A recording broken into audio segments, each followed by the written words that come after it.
توضیح بده چرا جسم تو اون تن تو ول کردی اومدی بیرون؟ چرا؟ اون دیگه وقت با من بودن نداشت. وقت با شما بودن رو نداشت؟ نه. یعنی چی؟ راستشو بخوای اگر من بخوام درست جواب شما رو بدم باید بگم که خیلی بی معرفت بود.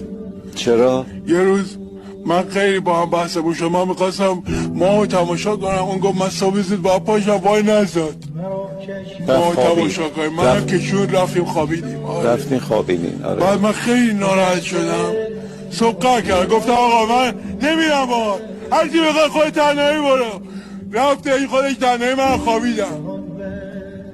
گفتم الان برمیگرده کنف میشه، ولی دیدم بر نگشت.